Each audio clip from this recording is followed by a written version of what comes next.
Yeah, just a quick review of the shoulder surgery pillow with pocket, and that's important. I've been looking at a lot of these lately, and there's a lot of different subtle features on these things, so you really got to take a close look.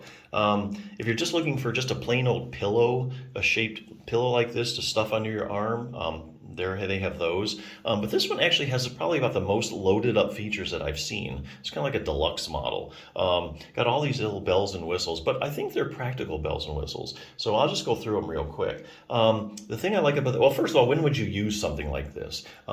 Two reasons. One, if you just had shoulder surgery, because if you have shoulder surgery and you can lay on your back, that's true. A lot of people lay on their side, and you're not going to lay on the side you had surgery on. You're going to lay on the opposite side. Well, that leaves your surgical arm, kind of unsupported. A lot of times it goes forward on the chest area. That puts tension on all these tissues I've just been operated on, and that causes pain and keeps you awake at night. So the best thing to do is keep your shoulder in place and keep it supported, and then you can get the best rest. So that's the main idea behind these. On the other hand, if you're a side sleeper and just looking for some shoulder support, there's no reason why you can't use one of these for that either. But anyway, so those are the main reasons people are looking for these things. Now, back to the features. This has a strap for your hand to go in. What I've seen in a lot of these is they actually just have a thumb loop, just a little one of these that you just hook your thumb in. That's a good idea, and it does work. But you have your arm kind of hanging on your thumb. Some people have thumb arthritis as well that are using these, and that's not going to work for them. So thumb loops might work for a lot of people, but not for everybody. I kind of like the whole hand idea. You just put your hand on there, and your whole hand is supported. It's not hanging on your poor little thumb. So that's one thing I really like about this. The other thing is it does have an adjustable shoulder sling.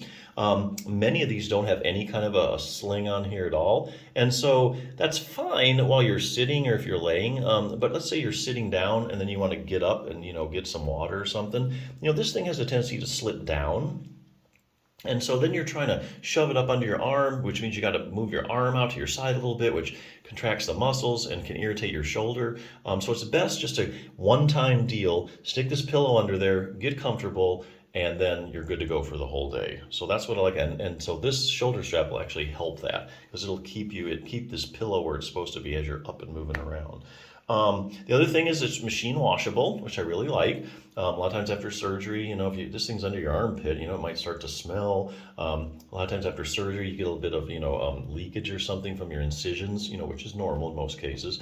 Last thing you want to do is go walking around with one of these that are kind of bloody, especially if you're like going to go out somewhere shopping or something, so it's good that this thing is washable. The other thing is it does have a pocket in it here that you can put stuff in it. I mean, let's face it, just about everybody, even older people or have a cell phone these days, and they want to keep it with them. So it's a good place to put that. So this thing is just loaded full of features. So if you've had something like rotator cuff surgery, and you need a good shoulder support, or heck, if you're just a side sleeper and you want a good support, I think this is pretty good. Now, if you are struggling with a rotator cuff problem, just bring up, this is one of the best resources I know of. There aren't too many good rotator cuff books out there.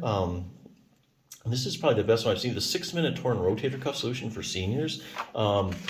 Honestly, even if you don't have a rotator cuff problem, this is all about rotator cuff strengthening and stretching. But any kind of shoulder problem you have, you do need to be doing at least one exercise or so to strengthen your rotator cuff.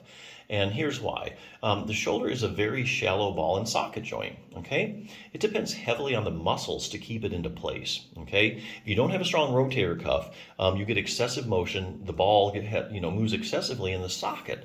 That irritates things. So if you have something like, bursitis, tendonitis, shoulder arthritis, you get all that excessive motion, it's going to be hard to heal. So, like I say, any shoulder problem, at least stabilize that shoulder joint as much as possible. It's going to go a long way in getting your symptoms down.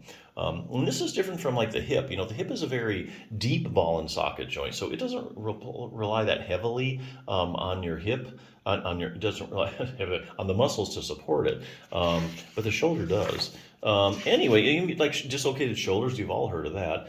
Dislocated hips, I don't know too many people, with those, unless they're doing something they really shouldn't. But that's all because of the ball and socket joint. One's shallow and the other one's deep.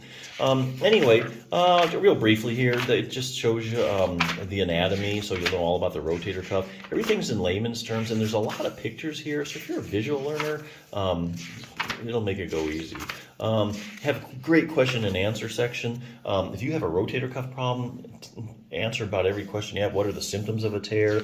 Any arm maneuvers that might indicate I have a tear? Any imaging tests used to diagnose it? Where exactly does it tear at? Are there different kinds of rotator cuff tears? Of course there are.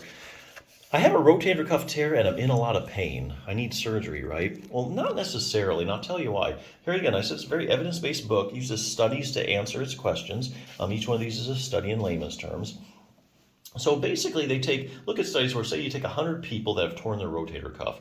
Researchers measure the size of the tear, and then they run like a pain scale, like a visual analog scale. So they find out how much pain they're in. So then you've got a group of people that have a torn rotator cuff. We know how big the tear is, and we know how bad they're hurting. Now you would think there'd be a perfect correlation. Hey, the bigger the tear, the more they're hurting. That's really not what they're finding in these studies. What they're finding is that there's actually a fair amount of percentage of people that have a rotator cuff tear that have no pain at all. So the asymptomatic rotator cuff tear is a real thing. It's been duplicated in tons of studies, especially as people get older, get in your 60s, your 70s. Incidence of rotator cuff tears really jumps up, but a lot of them are asymptomatic. They don't have any pain. So the last thing you want to do is you go to the doctor, my shoulder hurts, they do an MRI. Oh, you have a torn rotator cuff. That's your problem. We need to fix it. Well, not necessarily. That could be an asymptomatic tear, and really something else is causing you, the pain. So you don't want to jump into that. Get your rotator cuff repaired, and really you had an asymptomatic tear, and the problem was something else. I don't want to fall into that trap. Anyway, what will happen if I just leave my rotator cuff tear alone? Here again, look at studies with people with torn rotator cuffs that for some reason or another, they just don't do anything about it and they don't get any treatment. So researchers follow these people over years and then they say, whatever happened to it? Did it get better, same, worse? Did it repair itself? Interesting. So how does exercise compare to surgery when it comes to treating a torn rotator cuff? Something we all want to know when we tear our rotator cuff. Do I have to have surgery? Is surgery better than exercise, or can I get by with exercise? I don't want surgery. Can I just will some exercises do it? And only way you're really going to know scientifically is by looking at the randomized controlled trials. That's the highest form of proof in medicine that a treatment's actually effective.